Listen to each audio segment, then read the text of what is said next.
Hello, brothers and sisters, and welcome to The Last Ego on Earth. My name is James Scott Shoemaker, and today we're going to take a look at our very first recorded Zoom call with my co-host, Stephen Gable. I'm really excited about showing this to you. It ended up being a wonderful call. I hope you enjoy. And peace be with you. I love you guys, and I'll see you guys on the other side. All right, guys, bye-bye. One more quick thing, guys. I just want to let you know that we are in the process of refining our Zoom calls. Throughout this video, you'll see that there are places where we didn't have the mute or the callers muted. So we're working on that. We just want to make sure that we give you the best experience that we can. So please forgive it with us, and I'll be sure that we just keep getting better and better and better. Thank you guys so much. We appreciate you so much. Peace be with you. I love you, and I'll see you guys on the other side. All right, guys. Bye-bye. That's who's Hello. here. Awesome. Well, welcome. All right. Hi. My Hello? name is Mary. I'm brand new to the group, and Mary. I'm blind, so I can only use the phone. Okay. That works. Welcome. We're so glad you're here. Thanks. Hi, Mary. I'm Stephen. Hey, Stephen. Thank you for joining us. Oh, it's great to be here, I hope. I don't know much about it, but a friend of mine, her name is Julie, told me about it, and I said, Right. well, I'll come and All visit. right. She's going to That's be here fantastic. soon. Someone else Yeah. is here called Sandra Solomon. I'm going to let her in. Oh, yeah, Sandra. Okay. There Hi, you are. Sandra. Hello. It says connecting to audio. Hi, Sandra. It's so good to see you.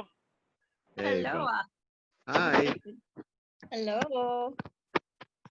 How are you? So good. So nice to see you. It's so nice to see you. Yeah. This is Hi, awesome, Sandra. right? I'm Steve. Well, hello, Steve. I'm Sandra. And Mary is also with us. All Wonderful. right, So- man. Hi. We have a wonderful group coming in, huh? Wow. Getting big. This is great. I think it's your hat that's attracting people there, James. That's what It is the hat. I just got a new feather too. That's what it is. My Oh. lucky feather. It's one of my parakeets. It's one of Put my another parakeet's feather in feathers. Another Put feather another in your feather in cap. Yeah. Yeah. I think that's a song somewhere or something, isn't it? I don't know. I think it's a saying, yeah. Putting another Or feather in saying, your yeah. cap. Put another feather in my cap. I don't know.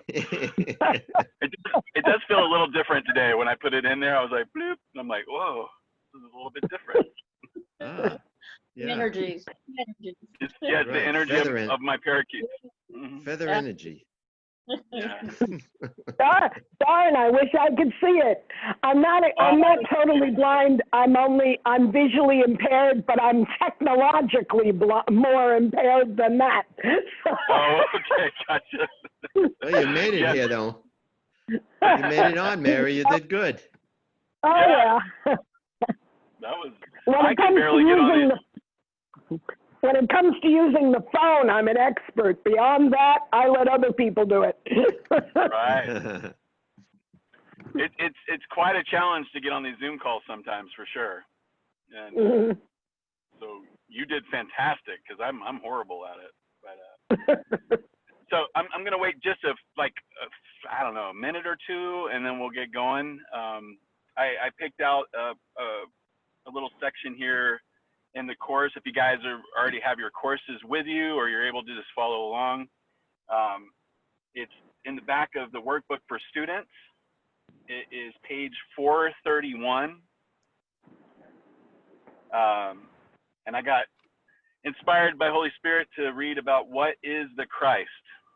It's very short. It's very short, but it's so beautiful, and it's such a great reminder of what we are. So I'll read it in about 2 minutes here. We're going to see if anybody else comes in. I know there's a few others that said they were going to come. So but this is great. How You know, many it's so is- fun. Oh, go ahead. How many are usually here? We normally weigh about 7, maybe 6 or 7. It seems to be the norm.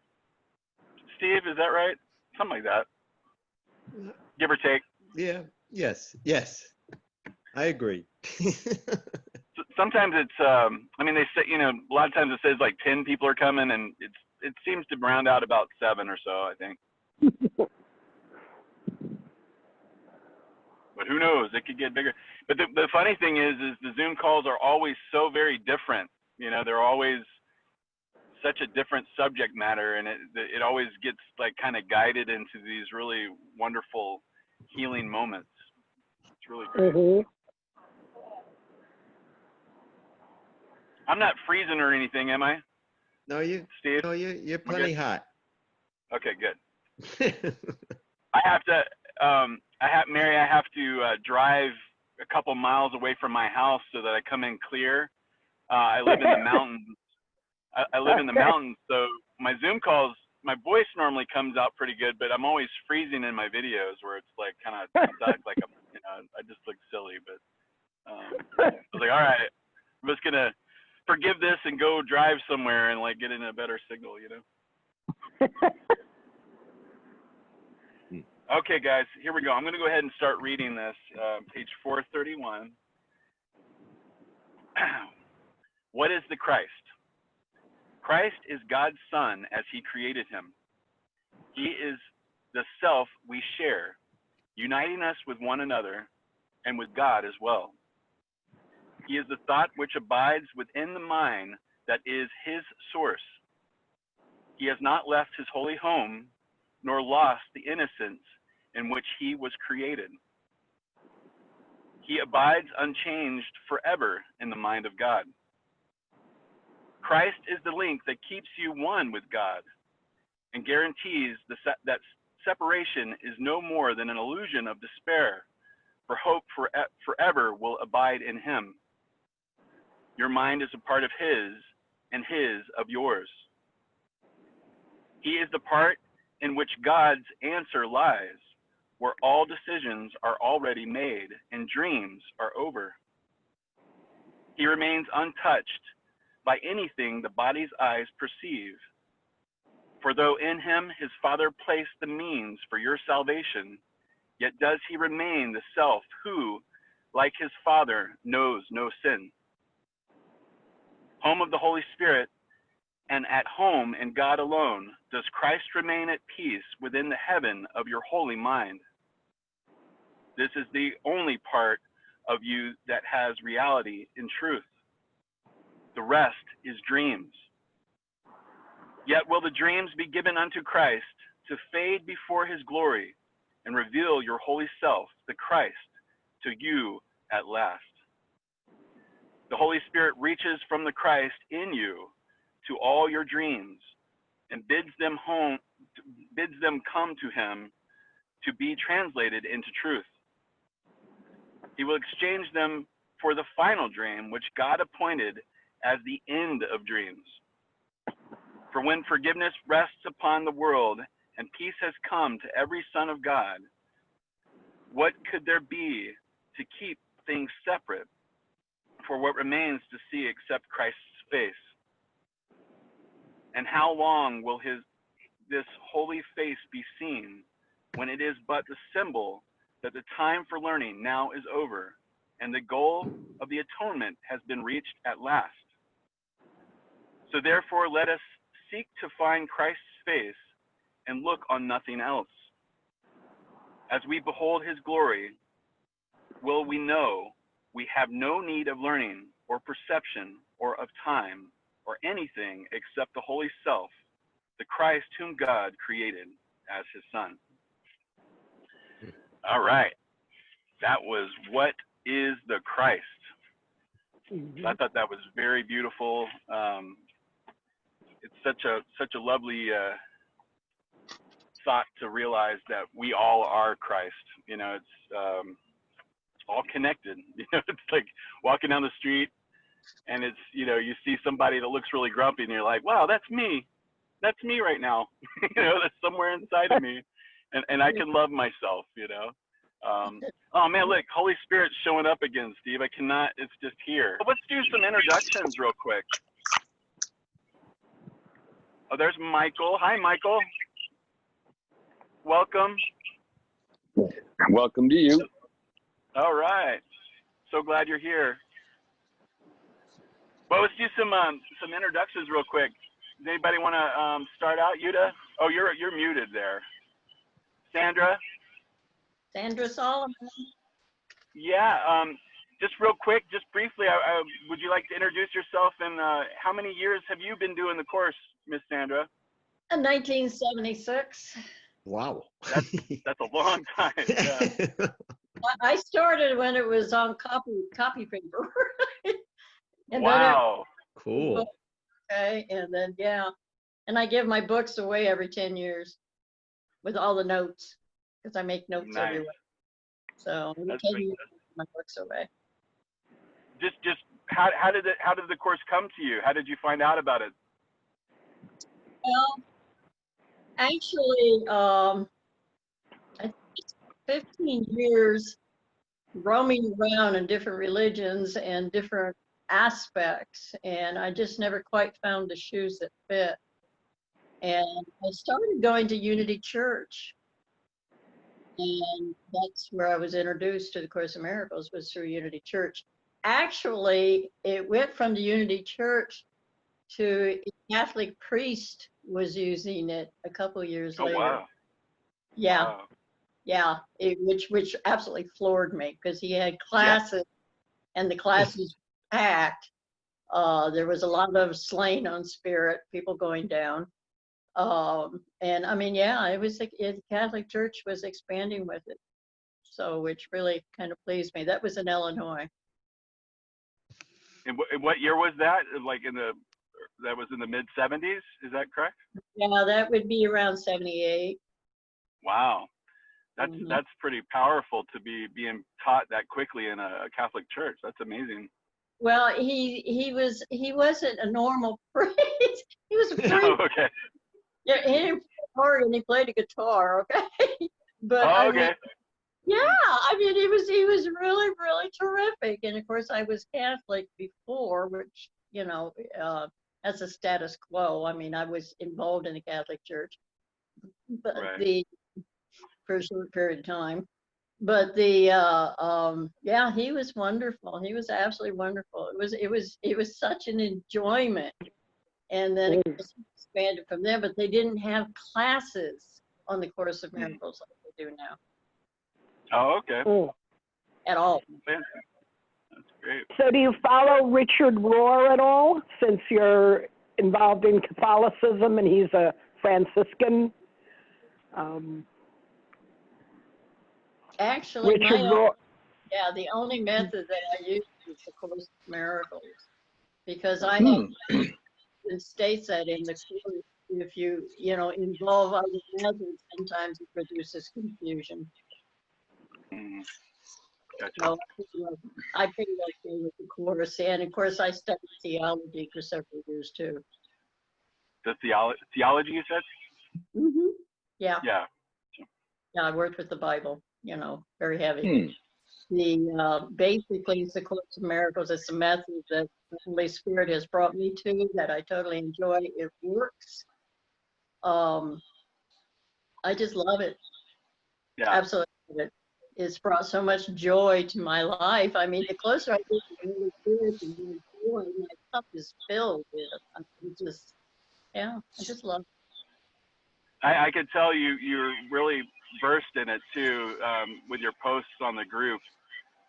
You just flow out with the Holy Spirit when you're speaking it. So I really appreciate you so much. Well, and that's because that's something that I've learned. I include the Holy Spirit when I'm doing dishes, making, because the more the closer you get to your answers. It's just like Hey, Sandra, you're breaking up just a little bit. I'm sorry. I don't know what's going on, but. Okay. Anyway, it's the closer you get to the Holy Spirit, the more that You guys getting that? Yeah. Someone's washing dishes, I think. Yeah, I think it's just being unmuted.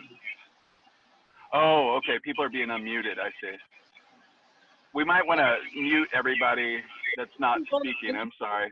Because it will. Hi, Julie. Jata. Hi, Jata. All right. There we go. I think it's okay now. Sorry, guys. So Well, anyway. that's my adventure. Well, thank you for sharing. Anybody want else to jump forward and say hello? Well, I can introduce myself since I'm the newcomer. All right, Mary. All right. So I'm Mary, Mary like Merry Christmas, because I was born on Christmas. And I live in Binghamton, and I've been a student of the course for about 5 years, but have studied many other things, Unity and Science of Mind, and a follower of various people, including Richard Rohr. But I believe in living spirit and not just intellectualizing about it. And so I've been in, many things where I've been impressed with people's knowledge, and then I find that that's as far as they want to go with it. And I just love actually experiencing it and living it, and then evaluating those experiences and growing deeper within the Christ consciousness. So that's a little bit about me. I did have an awakening about a year ago that's put me on a very different path in my life. And I had three such experiences within about a 6-week or so period. And it was, a life changer. Wow. Would you be willing to go into that? I'm so interested now. I was like, what's going on? Sure, I'd be happy to. I'd like to, be courteous to everybody else, and at any time that you want to ask me about it, please do. Okay, yeah. We'll save that then. Let's do the introductions first.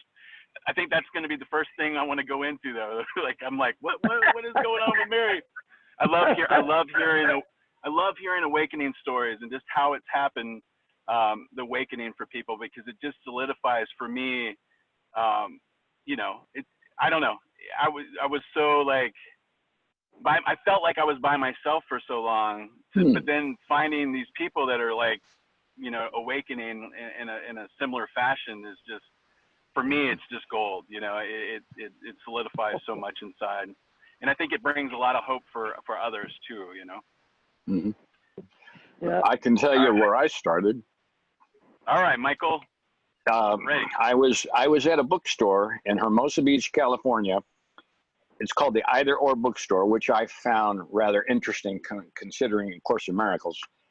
And I was looking at a stack of books, and behind me, a bunch of books fell over. There was nothing there to push the books over.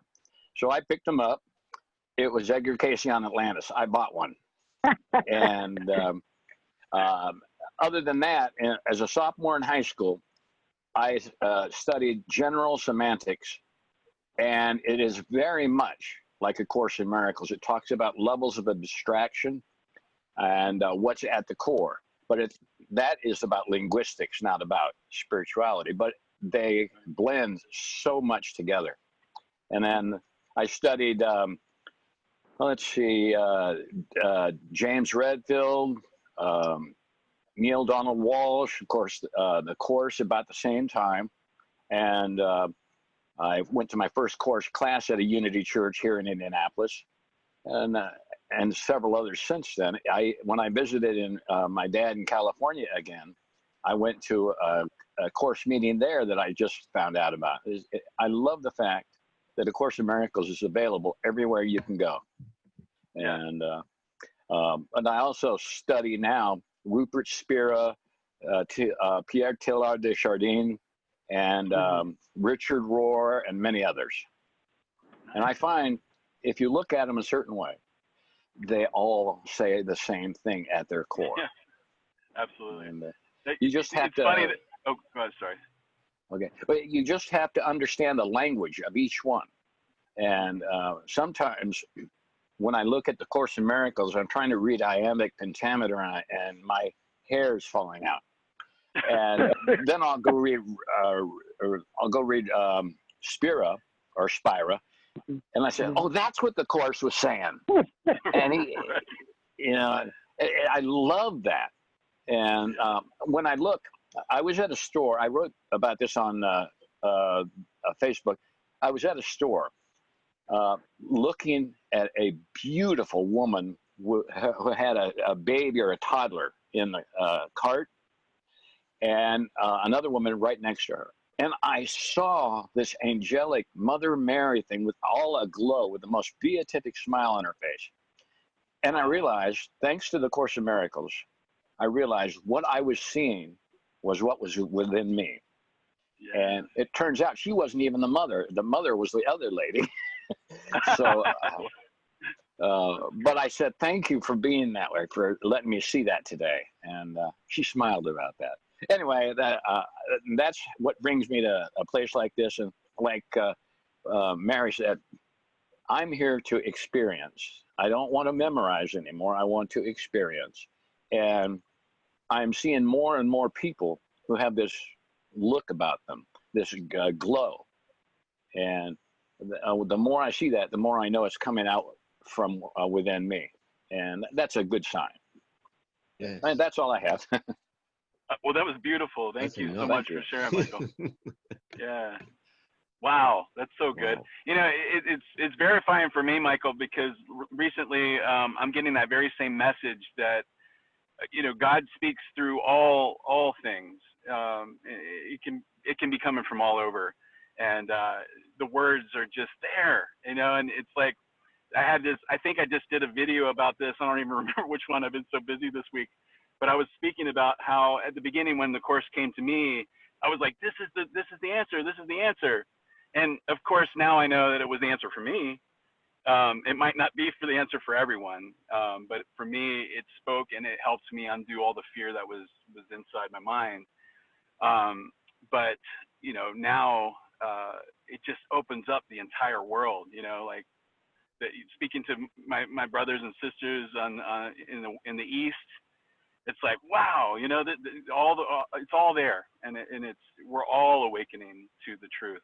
You know, and that's on God's time. That's on Holy Spirit's time of when that will happen for everyone. You know, all we have to do is worry about us and what we're guided to do, and everyone else will get there too. And we'll just be guided to wake up, whoever we're supposed to wake up, and then realizing that it's us that we're really waking up. You know. Have you noticed how this is happening to a lot of people right now in the midst of so much worldly turmoil?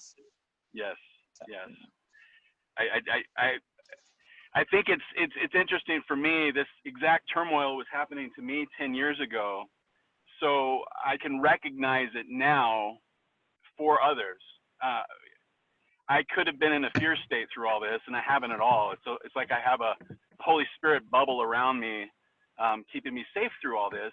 I'm not saying that I don't have compassion, because the compassion is on, you know, I'm up 110, 200% on compassion for people, but I'm just not in fear. I'm no longer in fear because I was able to, you know, be blessed with being in fear 10 years ago, you know, or you know, so it was longer than just, it was a good chunk of probably six years or so that I was in tremendous fear, and then I had my awakening, and it helped release that. So it is a blessing, and I think that that's happening for a lot of people. You know, the light workers, I guess we could call them, are coming forth and connecting and helping hold the planet for the others that are in fear, and it's beautiful. It's so beautiful. All right, guys, we're gonna move on to who can we pick? I'm gonna pick Yuta because I see her just wanting to talk. Hi. Hi, yeah, my name is Yuta. Nice to see you all. So nice to come off the computer screen with just pictures into another screen with video. Yeah, I've oh, I can't hear you now, James. I don't know if that's just me. He's not talking. Oh, okay. He was. Yeah, I've been doing the course for about 10 years, and 6.5 of those years I spend in a Course in Miracles community. If anybody knows, it's David Hoffmeister's community. But yeah, I feel like what Mary said and also what Sandra said about really keeping it really straight. I don't like to combine anything with the course. That's not my way. I like to just be very simple. The course came in and that was it. I never really got into any other teaching again. Now I've watched a lot of other movies about like so yeah, I was just saying that I don't like to mix anything with the course for myself, because the course is a complete teaching for me. I don't like mixing it with anything else. But I do enjoy other people's teachings sometimes, like Thomas Keating with centering prayer, but it comes through movies for me mostly. I don't like read other books. But yeah, that's me. Now I'm just kind of living the course, like Mary said, and yeah. And I hope Mary can join the group so we can be friends with her on Facebook. I would like that. Unfortunately, I can't with my visual limitations. The speech software does not read Facebook very well. So what I would be asking for, especially through COVID, but just because I love communication with people, is that if anybody wanted my phone number and wanted to become phone friends and communicate and talk about any stuff, whether it's related to the group or just related to getting to know each other, that's all very, very welcome from me. Hi, Mary, it's Julie. Hey, Julie. Mary is my in quote unquote real life friend, and she gives wonderful hugs.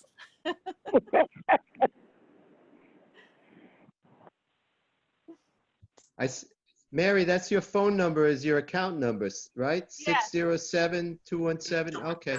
So we all have Yes, your phone good. number now. Great.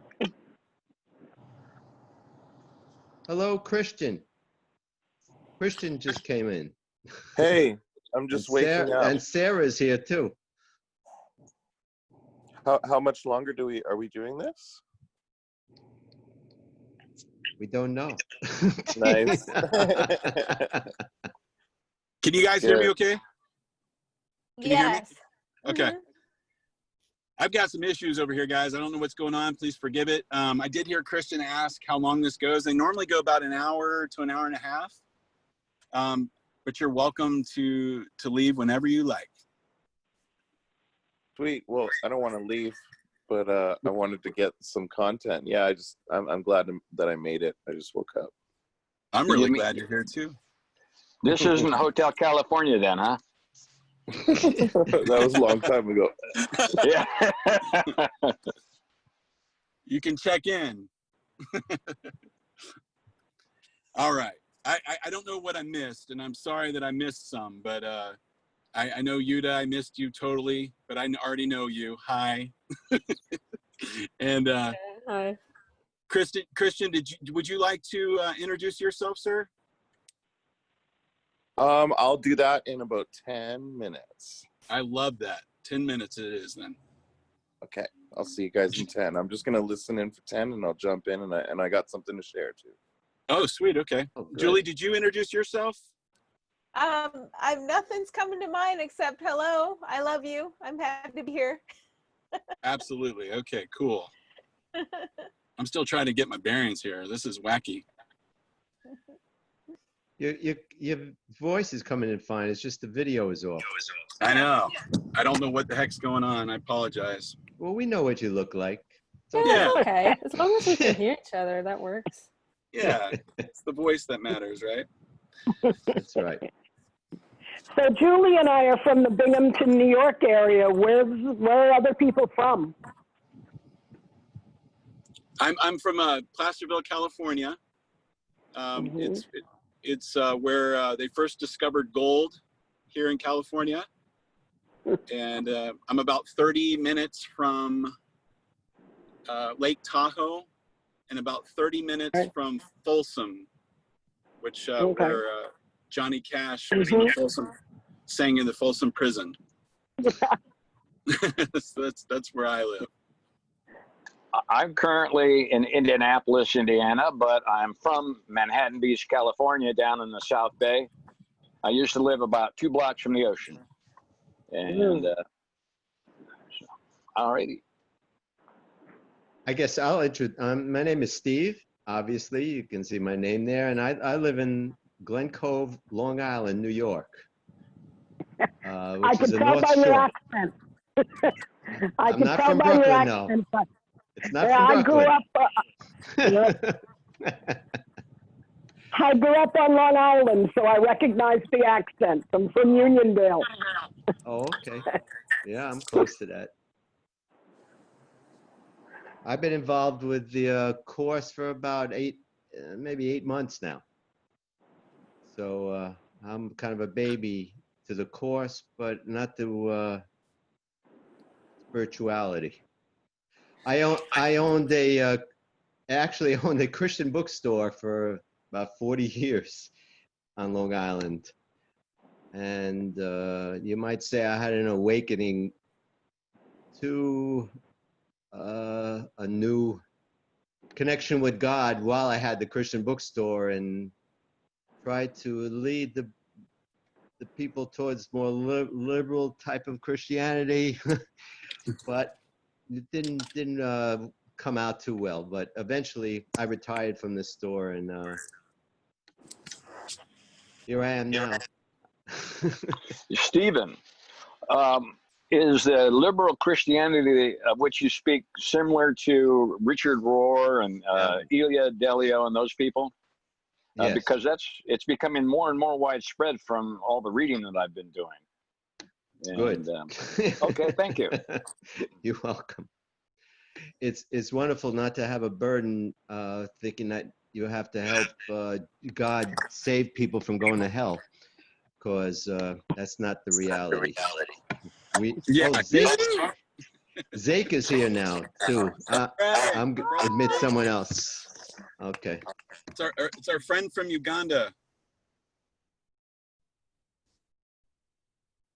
All right. Oh, hey, there we go. Oh my gosh, that was crazy. I was like sitting here trying to figure this out the whole time. Oh, you're back. I'm back. All right. There we go. Hey. Mr. Zake. Yeah, I'm there. Hello, my friend. Hello. Hello. Hello. So nice to be here.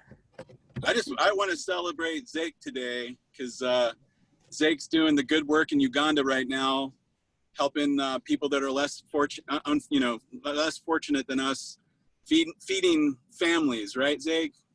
Yeah. He's got all these pictures of themselves with these giant bundles of bananas on his head. Wow.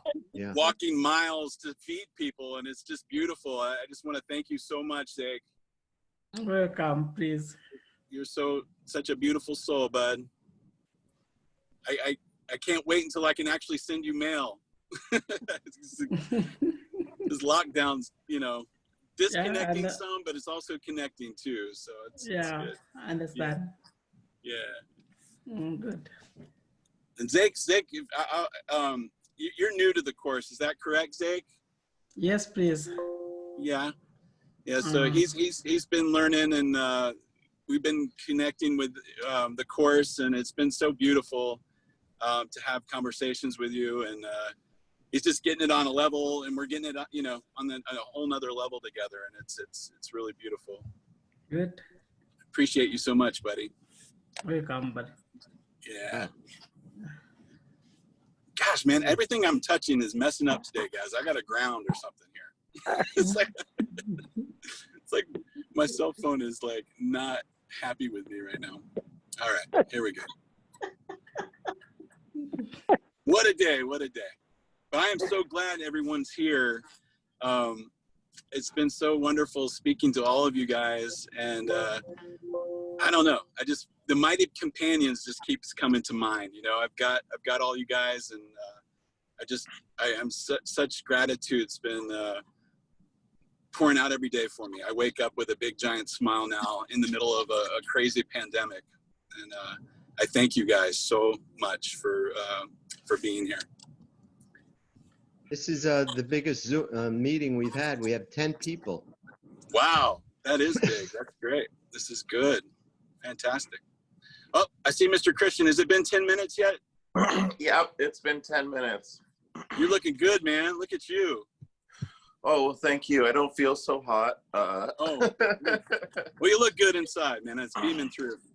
Thank you so much. I did just see, I've been seeing a little bit of light in the corner of my vision. And yeah, so I think that is what they talk about in lesson 15. Yeah.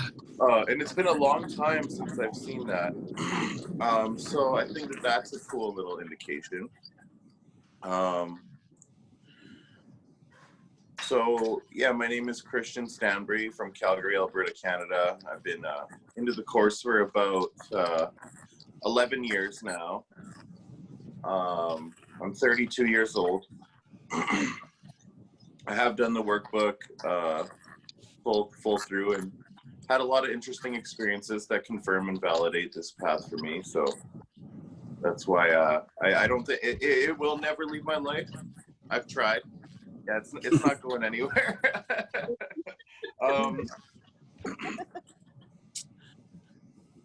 So even amongst all the turmoil, there's been a lot of it. I can still see that there's that everything's gonna be all right. You know, everything is just going the way it's supposed to. When it's supposed to, how it's supposed to, you know, the manual for teachers, you cannot but be in the right place at the right time.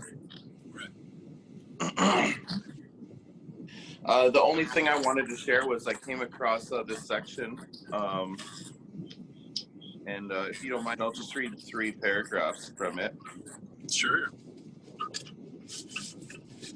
I was planning on making a video in a couple of these groups and maybe read the whole thing there because it's a pretty long section. From chapter 13, section 7, the attainment of the real world. Okay. All right. Sit quietly and look upon the world you see and tell yourself, the real world is not like this. It has no buildings, and there are no streets where people walk alone and separate. There are no stores where people buy an endless list of things they do not need. It is not lit with artificial light, and night comes not upon it. There is no day that brightens and grows dim. There is no loss. Nothing is there, but shines forever. The world you see must be denied, for sight of it is costing you a different kind of vision.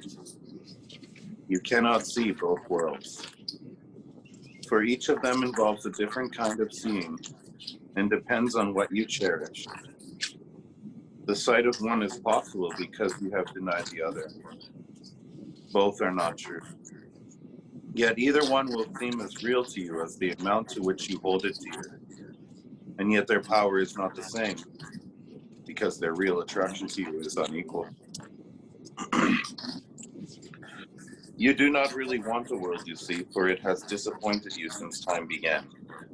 The homes you built have never sheltered you. The roads you made have led you nowhere. And no city that you built has withstood the crumbling assault of time. Nothing you made but has the mark of death upon it. Hold it not dear, for it is old and tired and ready to return to dust, even as you made it. This aching world has not the power to touch the living world at all. You could not give it that, and so although you turn in sadness from it, you cannot find in it the road that leads away from it into another world. I better not stop there because that's not the paragraph I think we want to leave, so let's read one more. Yeah, that totally. Yet the real world has power to touch you even here, because you love it. And what you call with love will come to you. Love always answers, being unable to deny a call for help, or not to hear the cries of pain that rise to it from every part of this strange world you made, but do not want. All that you need to give this world away in glad exchange for what you did not make is willingness to learn the one you made is false. One more. Yes. You have, and then you have been wrong about this world because you have misjudged yourself. From such a twisted reference point, what could you see? All seeing starts with the perceiver who judges what is true and what is false. And what he judges false, he does not see. You who would judge reality cannot see it, for whenever judgment enters, reality has slipped away. The out of mind is out of sight, because what is denied is there but is not recognized. Christ is still there, although you know him not. His being does not depend upon your recognition. He lives within you, in the quiet present, and waits for you to leave the past behind and enter into the world he holds out to you in love. So this passage kind of reminds me of the lesson, like the world I see holds nothing that I want. But the next lesson reminds you that you know, if we just were left there, that's very depressing. Yeah. Beyond this world, there is a world I want. Yes. Is the next lesson. Can I interject for a few minutes? On page 453, there's a short version of what is the real world. It is great reference. Can you say that again? Yeah, Sandra, we're losing you just a little bit. I'm not sure if you're too far away from your microphone. Should I mute everybody except for that person? Yeah, everybody needs to mute. Yeah, everybody, yeah, and I can hear you now, Sandra. Okay. On page 443, reference, it is called What is the Real World?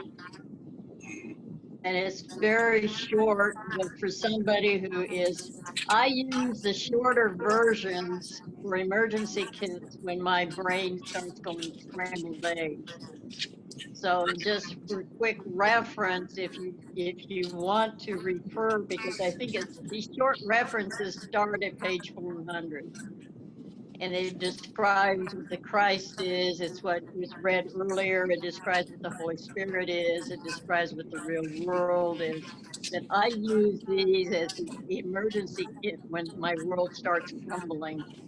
Right. And we were talking about application, and I did want to share an application with you. A very close friend of mine in Dallas has got the virus. He's in the hospital. He went into a stroke with it. My daughter and my son-in-law have been exposed to it because his employer's son went to a wedding and a party and nobody wore a mask. And all of this started, and I also have a friend in Kansas who has also got the virus. And all of this started falling in on me, and all of a sudden I went, wait a minute, nothing real can be threatened and nothing unreal exists. And I went into the Holy Spirit, and ever since then I've had nothing but calmness. I'm not panicking. This is my daughter. I'm not panicking. I mean, it is what it is, and I put it in the Holy Spirit's hands. Because right now, that's where all of the enlightened ones, like you folks, we need to center on and bring everything to the light. Because only through the light and through the Holy Spirit, by laying down the judgment, will we really have an experience with the Holy Spirit. because I agree. The Course of Miracles, and this has been my experience on all the years that I've dealt with the Course, and I've walked out of several classes for the simple reason it stays totally in the intellectual. If it doesn't become an experience, then it isn't any good to the Holy Spirit. It can't be used for a holy function because it's stuck in the mind. And that's been my experience, okay? Cool. Wow. Yes.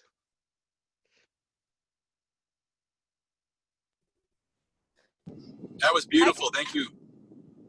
Yeah, Julie, go ahead. Sorry. I'm going to mute myself. Sandra reminded me of something that happened this week that brought it into the realm of experience.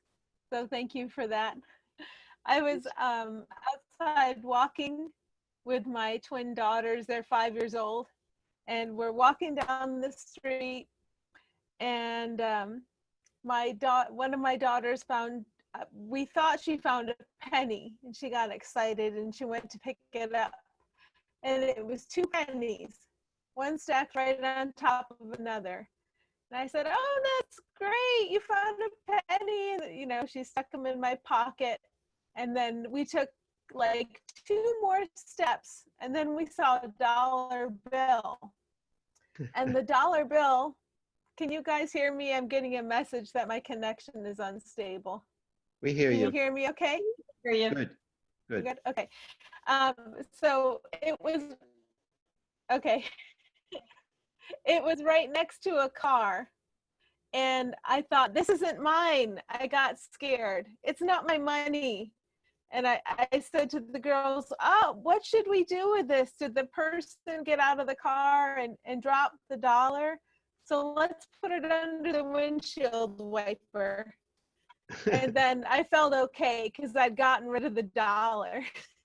And then we took another 2 steps and there was another dollar bill in front of another car. And then I said to the girls, "What should we do? Do we keep it? What do we do with this dollar?" I said, "Well, why don't we just put it under this windshield wiper?" So we did that. And then we took 2 more steps, and my other daughter said, "I hope we don't find any more money." So I didn't really know what that meant, but in the days following that, Spirit was telling me, like, you'll take the pennies, but you won't take the dollars. I want to give you the big experience. Like, Yeah. the pennies are over. Start taking the dollars. You take a big experience. Wow. That's some fantastic symbology there, Julie. That's amazing. Absolutely awesome. Totally wonderful. Wonderful interpretation too, to take that and to understand that. That's beautiful. That's beautiful. All right. I am having some serious issues with this, guys. I'm so sorry. Okay, here we go. No, Got you're a nice fine. thumb there. Thank you. Thank you. You're welcome. I better start looking at the road too. I've just been letting Holy Spirit drive. It's beautiful. Hey, Christian, I want to thank you for reading that. It really sunk in deep with me. I've been getting the same exact message this week, and to let go of the pain. And I love how Jesus gets it real dark for you. You know what I mean? He's painting a really dark picture to remind us of all of our habits that we've had for so long, that we believe that pain is the truth. I mean, just you reading that, I remember when in my old life, and I always say my old life, like 10 years ago before my awakening, I would just endlessly sit there playing video games of violence, blowing off people's heads and things like that, you know? I know the body's not real, but somehow that kind of imagery is happiness. And it absolutely is not. But I also don't have any judgment upon it anymore. But that seemed like entertainment or excitement, you know, and it was twisted. It was a twisted imagery that we have created in a many variety ways that feels like it's the truth. And it's so wonderful to detach yourself from that. And like I said, I don't have judgment upon it because, you know, there's a lot of artistry in those things, and you're kind of, you know, a lot of people, it's like a simulation, or, you know, watching action movies and things like that. It's just what it is. But for me, what was I doing? You know, it's like Jesus keeps bringing it back that we were insane. For? What's that? What is it for? Yeah, like what is it for? So to let it go, of course, is what he's always trying to hit home and say this world's insane and upside down. I'm not going to take away the little things that you do enjoy, you know. And that's the one thing, and it's really ridiculous. But over the past 10 years, one of my things that I'm really attached to is Star Wars, the movie Star Wars. And you know, I felt guilty for even that. I mean, it's Star Wars. You know, what is war? That's war. War is war, and it's the fight against good and evil and all these things. Now I can step out of that and kind of see that that's what's happening inside of myself. You know, there's this war going on between me letting go of the darkness, and you know, you just start seeing the light in anything. You know, a good book, a good movie, even in the video games. You know, like we're just trying. You know, the Holy Spirit will use anything as a tool to wake us up out of the darkness. Mm-hmm. And it seems to take time and time though. Like I haven't been able to force it. It seems to just have to unfold more organically, and I just have to be patient. Right. But yeah, but have the willingness. But again, willingness can't be forced. I don't think that willing, you know. No, definitely cannot be forced. That's in the first part of the miracles, in the introduction in the front. So I have to be patient with my slow ego that, you know, would rather take its time, I guess. Right. Well, you know, Holy Spirit and Jesus are the most patient people on the planet, and they'll wait till every mind's awoken. So it can take thousands of, you know, millions of years. I don't know how long it's going to take, but waits patiently, and that's something that we need to do also, and just be kind to ourselves. You know, a lot of times we feel guilty if we've missed a lesson, if we've missed an opportunity to forgive. Sometimes we start slipping into the ego's game of that. Hey, I feel really guilty that I didn't forgive my wife or the person that I saw on the street, and we can always have those chances at night when we do catch that. Holy Spirit can connect back to that person that you might have messed up. You know, it's not even really a mess up, but just recognizing that we can forgive ourselves later on that evening, to say sorry to that person in our head and hand it over to Holy Spirit. And it's promised that Holy Spirit will take it from there. I mean, it takes all the weight off of our shoulders, and we can be very patient with ourselves. It's really wild. It's like a whole, like, breaking the fourth wall kind of thing. You know, you're like outside of yourself, kind of seeing yourself as this entity that needs compassion. You know, you yourself is outside of yourself. It's a beautiful thing to find that patience. One of the things that I discovered was on page 90. Is this the text? Yeah, it's in the text. Page 90 is a great prayer. I mean, I use it all the time. When I stick my foot in my mouth, this is where I go to, because if I go into guilt, then I'm feeding the ego. Right. So this particular prayer is wonderful. You want to read it, babe? You want me to read it? Yes. Oh, okay, sure. I didn't know if you wanted to read it. I can absolutely read it. No, I'm getting feedback on mine. Okay. I must have decided wrongly because I am not at peace. I made the decision myself, but I can also decide otherwise. I want to decide otherwise because I want to be at peace. I do not feel guilty because the Holy Spirit will undo all the consequences of my wrong decision if I will let him. I choose to let him by allowing him to decide for God for me. That's a really, really good one. Thank you, Mary. That's beautiful. This perspective helped me yesterday. I was watching a horror movie with my son. He's 15 years old. And he wanted us to watch Cubed. It's science fiction, scary, murder, blood, and not my usual. But I watched it with the Holy Spirit, and it was an amazing metaphor for this world being all the same, no matter how it looks, positive or negative, and for there being something beyond this world. So my daughters were in the room, and I felt very scared, and I didn't know what to do because somebody just had a metal rod poked through the body. It was all my fear.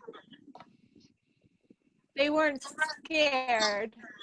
They weren't scared at all. They didn't register seeing anything. They didn't react. They were fine. And when my daughter had a nightmare that night, it was about leaving a toy at the park. Okay. That puts it in perspective. Yeah. Everything was fine. Yeah. I can actually relate to that one. I used to have nightmares of like toys and things like that going missing. That was the horror story for me. It was the attachment to things, which Jesus so lovely at the beginning of the course helps us to undo the specialness of things.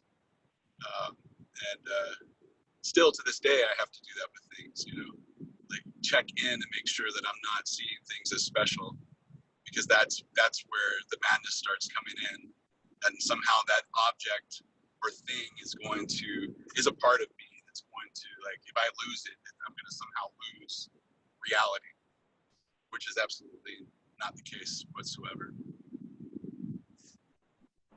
I have a question for you, James. Sure, buddy. So when you see, what do you do when you think that you might be seeing something that you have a special love for a thing? How do you proceed from there? I hand it over just like any other forgiveness lesson. Just hand it over to Holy Spirit. I go inside to Jesus or Holy Spirit and do a deep meditation about that object or that thing. And because, there's a pain or especially during the COVID thing, I'm just going to use an example. Just the whole reality that someone might be sick sometimes can be that special relationship that I have with that idea that a sickness is going to come and take my family away. And of course, that's based off something in my past that I know that I've experienced in this lifetime of a family member or family, losing family members or something like that.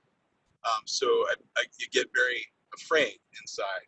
The ego rears up and tries to get you outside of love, right?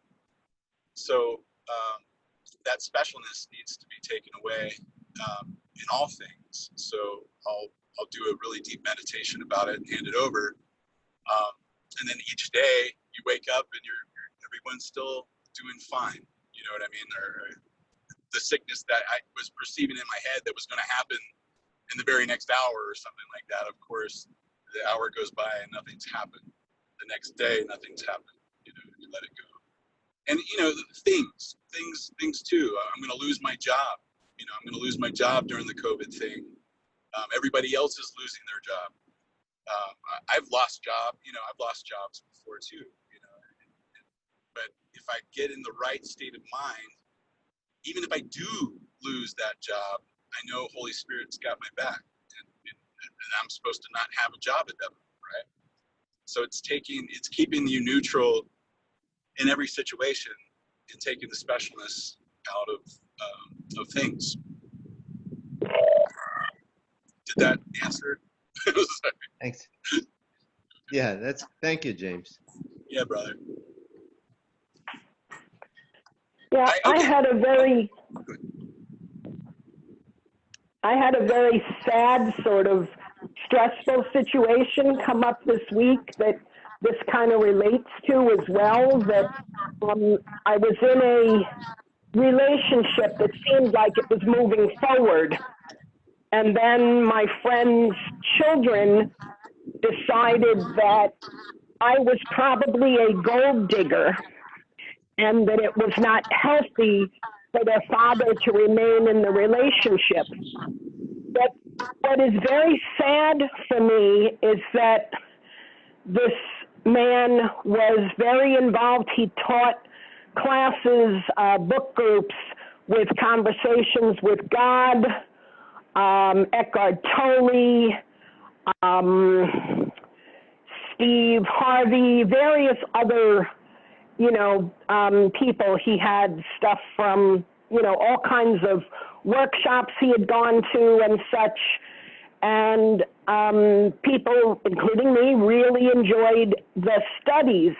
But to think that he doesn't value himself any more than his things, that his money, his status, his home, the things that he surrounds himself with are truly the value, and that he could not conceive that another person, especially a woman who was younger than he, could love him for himself. And yes, when when there's an older person, there's certain things that they can't do as well, and so on and so forth. But he was a whole person and deserving of love.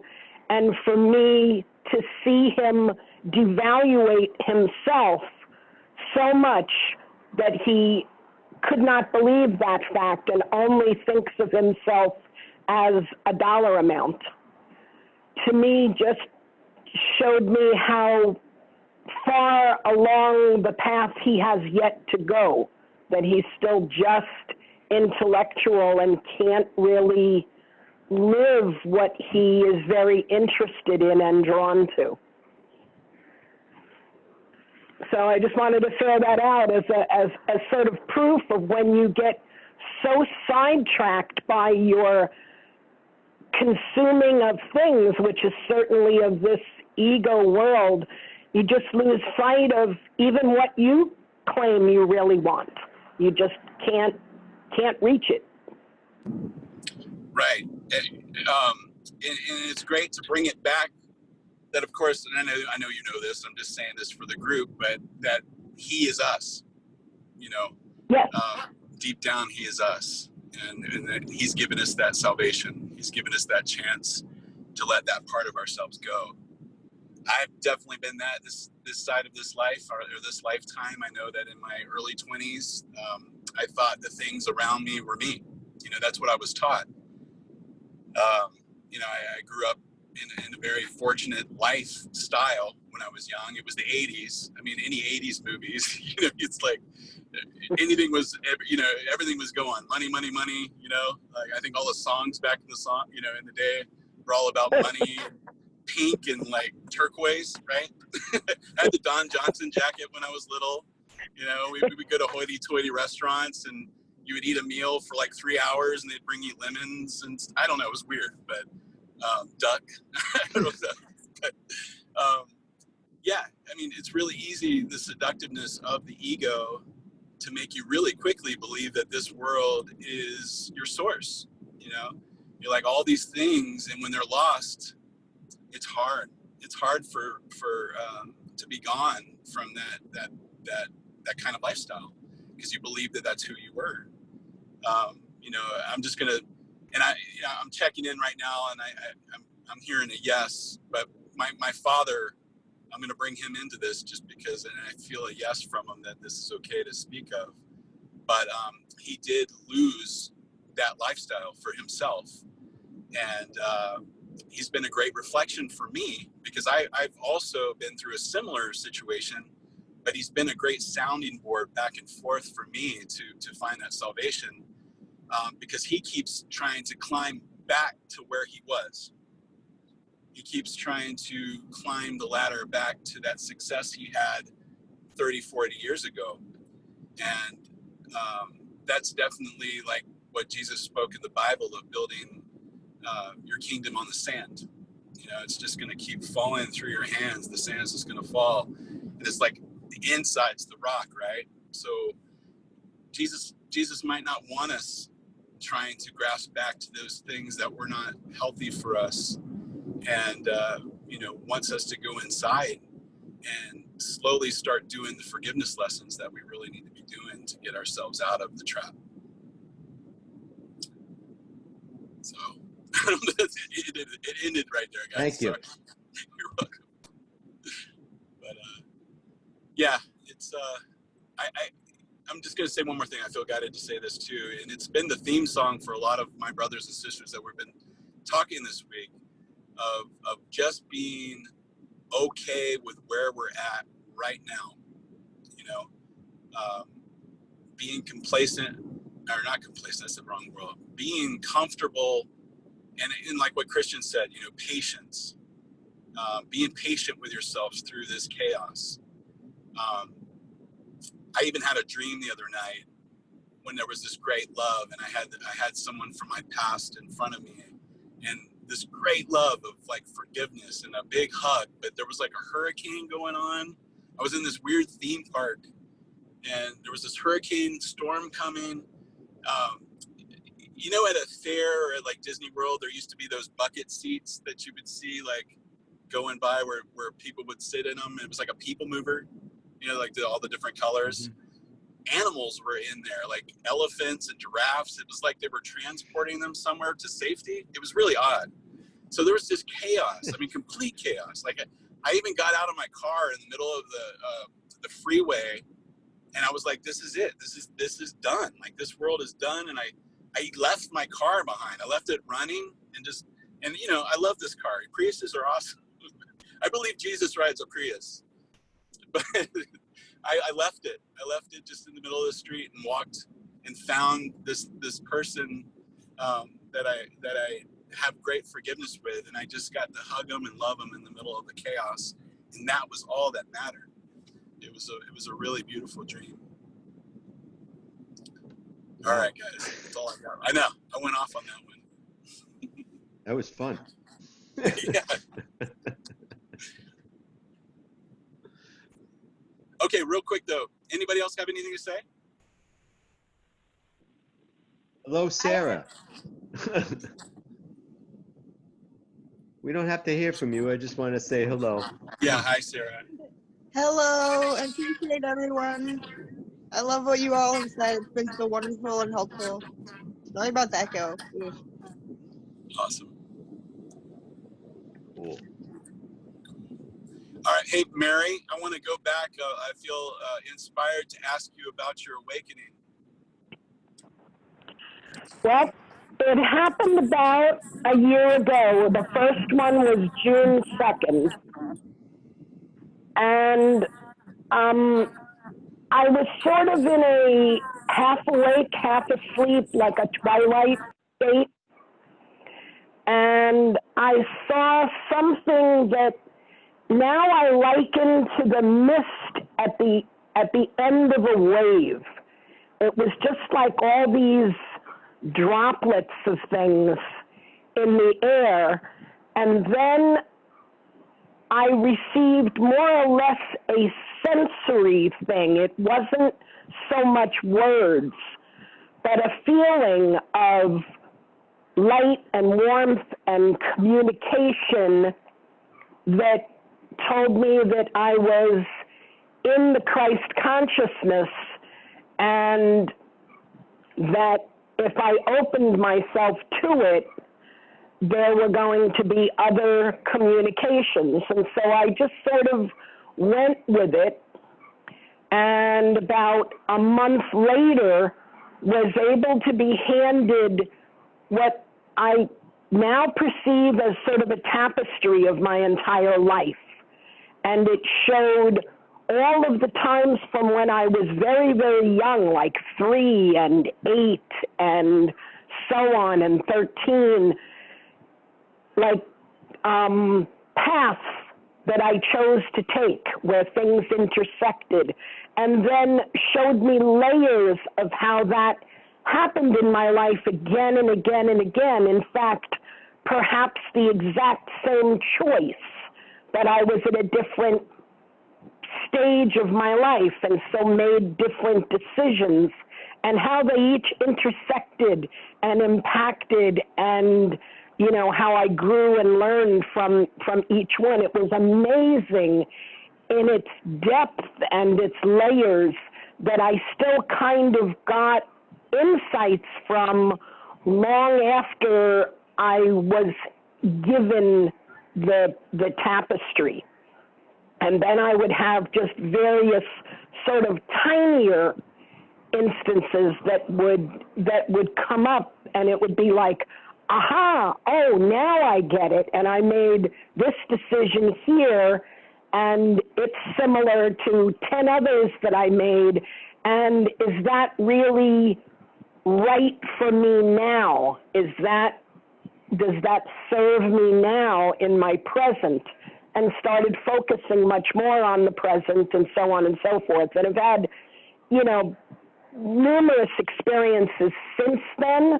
One of them I'm still trying to figure out what the message was, because I saw like a room where I thought I could heal people. It was like really advanced and futuristic.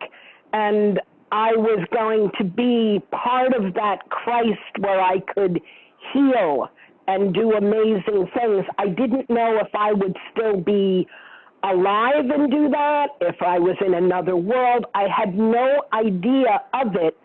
But then I saw another good friend of mine in a lot of pain, crying and wailing.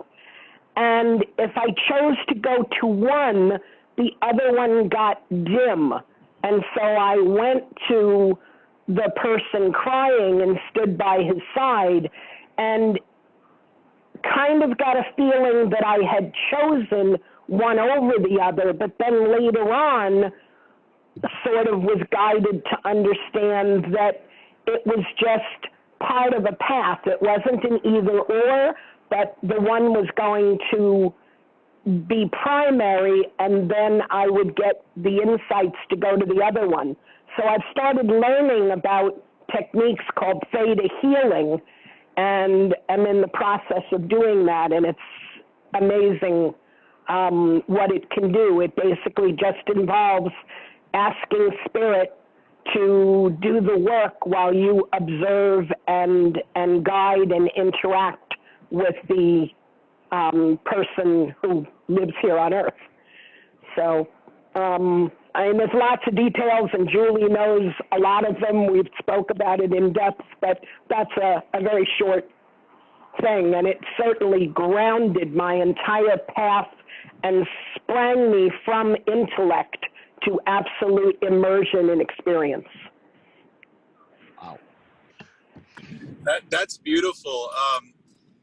It's so beautiful how Holy Spirit connects all these things, but I was just on the phone the other day with Stephen about that very thing, about the different paths that we take. And I kind of call it dimension hopping, you know, or if you can call it the Holy Spirit script. There's all these different paths.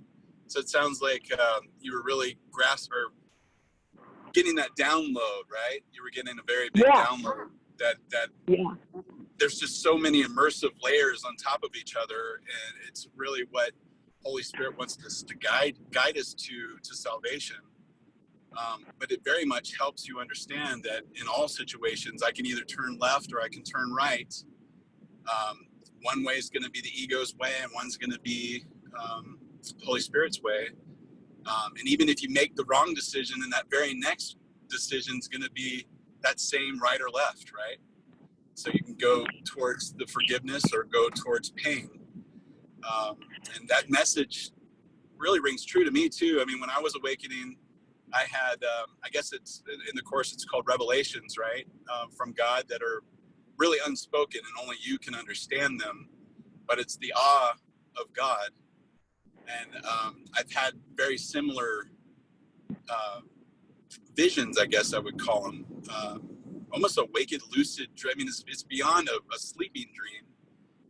But where I had those grandeur understandings of future and past kind of colliding, like you said, like here I am here, but I also can experience myself in the future, you know, seeing these grand, amazing technologies or whatever that's there in this other world that's it's beyond my comprehension here.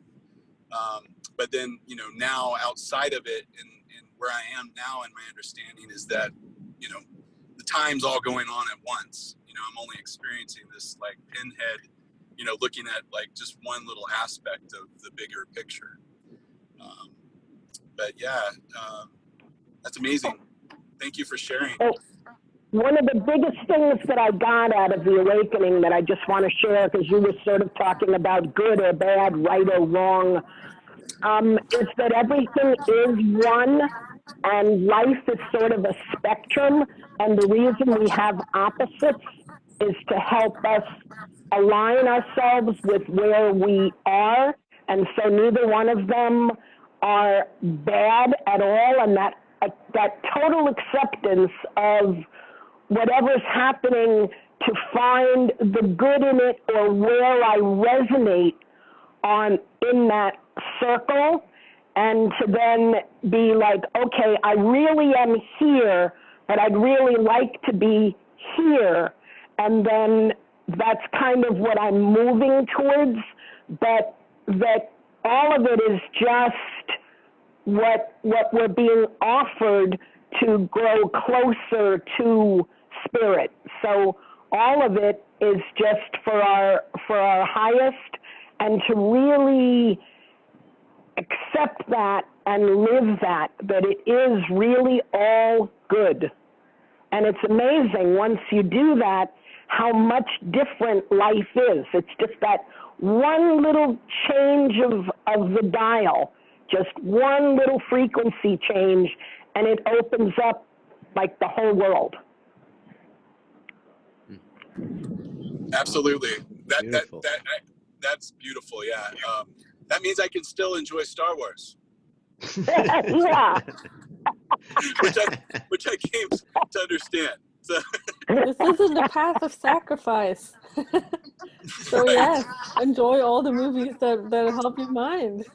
Yes. Yes. It's not about sacrifice or deciding against, you know, things like, yeah, we can't. The form doesn't matter. Like everything in this world is really a special relationship. So yeah, I love what Mary just said. It's about finding what really resonates and going with that, because that means there's a spark. And this is a path of joy, so we have to follow that spark anytime it comes up, even if it sounds like Star Wars. Who cares? The spirit interprets everything in light, you know? So just because it has the word more in it doesn't mean that it's a bad thing. Yeah, it's beautiful. Like I said, it takes all the responsibility off our back. It makes just allow, like I said, or the patience that Christian was talking about, is just be patient. Wait for what to say next, wait for what to do next, and it will be given to us to follow that path.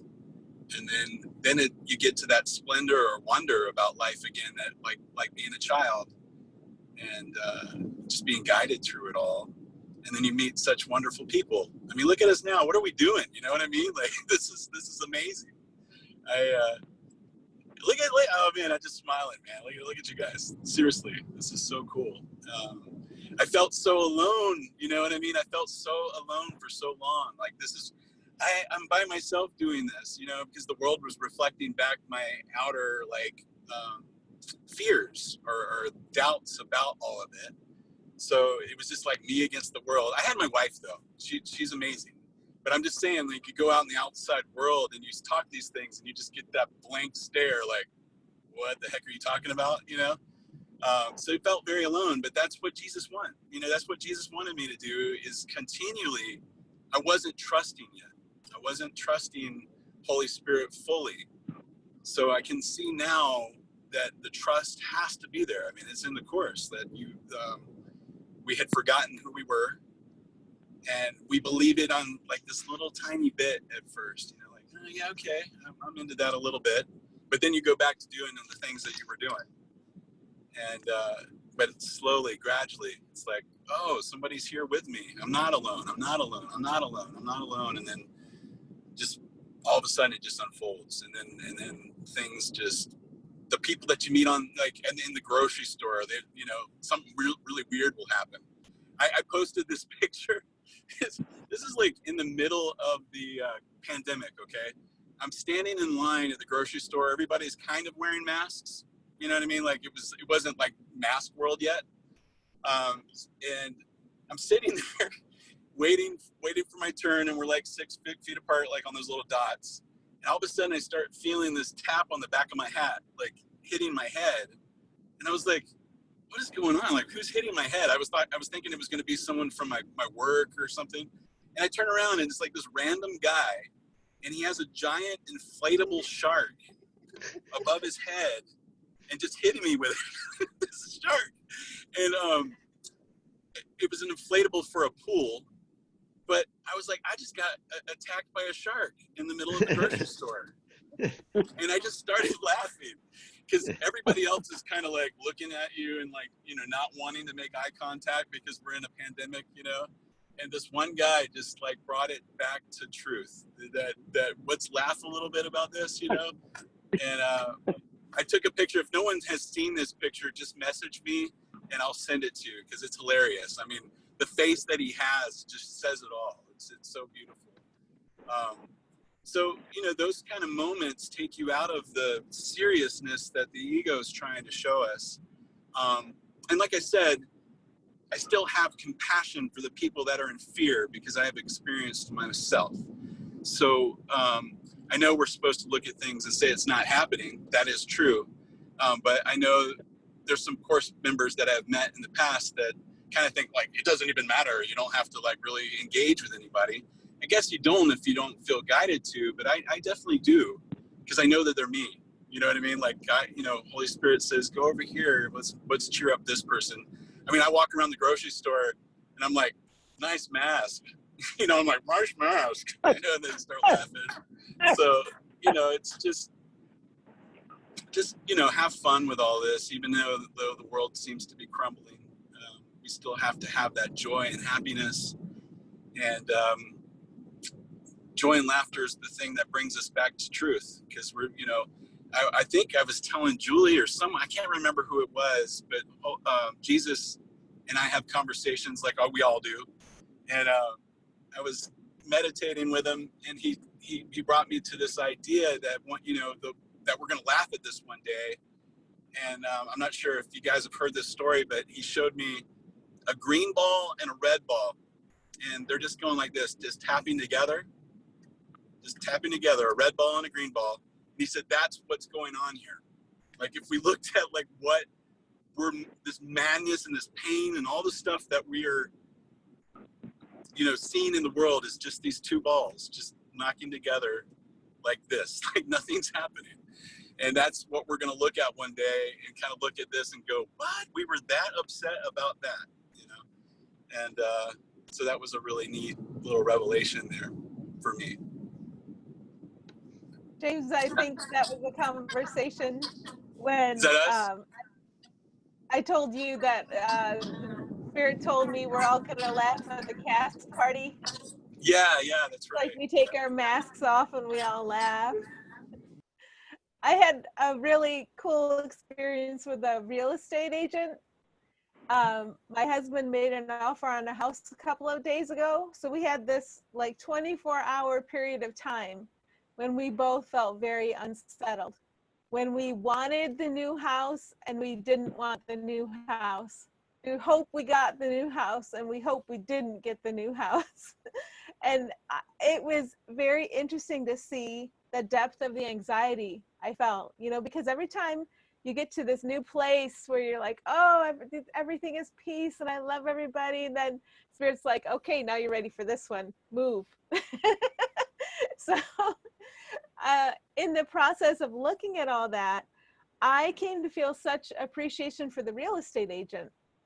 And that's happening more and more. Like I feel this deep, profound appreciation for people. And I think, my gosh, she's a midwife. She's helping people when they're vulnerable, when they're in transition, when they can get fussy and irritable and then they don't know what's happening next and their foundation is, you know, feels like it's being pulled out from under them. And she's there for them, being calm and saying everything's good and I'll help you through this. And how beautiful is that? Oh my gosh.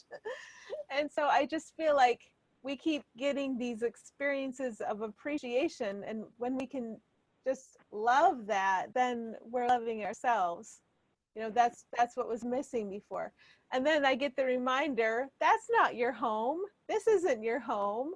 Just come home. Come home. Everything's good here.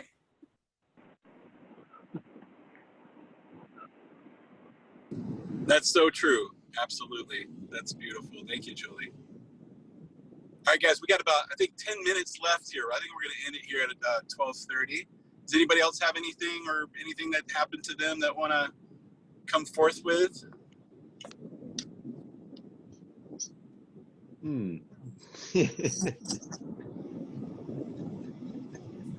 One of the things that my wife and I love to do, now my wife can't do it anymore because she's had surgery, but we like to make the cashier who's checking us out at the grocery store to make them feel appreciated and paid attention to.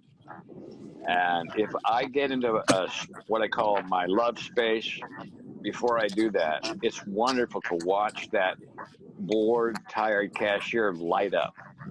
Oh, yeah. And it's fun to go out in public, now with a mask on, and do that for people. It just makes your day that much better. And you know you touch someone not only with words and a smile, even though they can't see it, but your energy, your Course in Miracles energy, as it were, touches people. And that's, you don't have to, you know, go out of your way to help someone, but you do anyway because of your energy. Oh, by the way, I think Holy Spirit will guide you when it's time to act or when it's time to sit back. And that is another lesson for me, is to listen to the voice and then let that voice tell me if I need to act or not. Absolutely, that's the key. You know, the theme song for me is to be the co-pilot.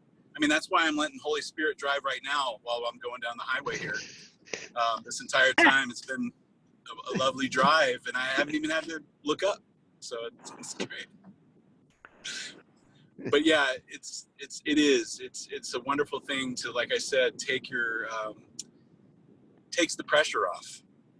That you will be guided into these situations. You know, I remember, and I've talked about this before, but when I first learned about the Course, I just thought I had to run around and save everybody. You know, just run here and run there and grab this and grab that and try to, hey, I'm in fear, or you're in fear too. Hey, like, check this out. You know, I've got this stuff. And it doesn't work. They just look at you and they're like, you've lost it. You've lost your mind, you know? And it's good to know that everybody's on their own path to God, and we don't have to be the one that saves it all, because it's already been saved. You're the one that needs to walk through this and wake up, and then it starts showing you the truth. It starts showing you those moments of beauty. And you have no idea how you've touched that person. That cashier might remember that for the rest of their life. I can actually think of moments when I was in pain and someone was there and they were fully awake, and you see those eyes, you see those beautiful eyes that are just like, who is this person and where'd they come from? But man, they feel me, they see me, they see me in this moment of pain, and they're the one who grabbed my hand and said, it's gonna be okay. And I remember that person, and I want to give them a big hug right now. I mean, it's giving me the chills just thinking about it. That's how much you can touch someone in this life. And it's so beautiful. I mean, I'm getting tears about it because I was in pain, and I was scared. And it's a beautiful thing. It's a beautiful thing. Yeah. Amen. Amen. Yeah. Wow. Thank you guys so very much for joining. It's been a good hour and a half. I know this was a lot of intros. But I think those are so important so that when we go forward, like, we all know who we are, so we can, like, it's a beautiful thing is to share in this fashion. And I appreciate each one of you so much. And you're right here. You are right here. And I thank you. Thank you. Absolutely. Thank you. It was nice to meet you all. Yeah. Thank you, Mary. I can't wait to have more conversations, guys. That's what this is. Just sharing. Sharing. Love you, Mary. Love you too, Julie. Give me a call, anybody who wants to. There Talk you to you go. again next week. Yeah, Mary, Like please. Share. the Mayans said, "In Lakesh Alakin." It's basically we are all one. Oh, I like that. You might have to say that to me a couple more times, but I'm with you. All right, yeah, that's beautiful. In And Mary, Lakesh Alakin. Okay. Okay. I'm not even going to try to say it right now. I'm going to mess it up. You can look Mary, it up. I will. And Mary, please message us so that we can communicate with you, okay? I can try. Oh, okay. How do we get your phone number then? Julie will help us? It should be the one. It's actually on the screen, or it should be. Oh, okay. Yeah, take a picture of your screen. Okay, I'll do that. We'll do that. I have We've it, got James. recorded. Okay, cool. All right, guys. Thanks so much. Thank you. Thanks for everything, guys. Bye, guys. Have a wonderful day. You too. Bye. Bye, everybody. Bye. Thank you. Bye. Bye, everybody. Love Thank you guys. Love you guys. Big hug, Christian. Love you. Bye. Bye, Big hug Zeke. to you.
Prepare yourself from the birth to the dirt. Prepare yourself for all it's worth. Prepare yourself from the birth to the dirt. Prepare yourself, the last ego on earth. Prepare yourself from the dirt to the birth. Prepare yourself from the birth to the dirt. The last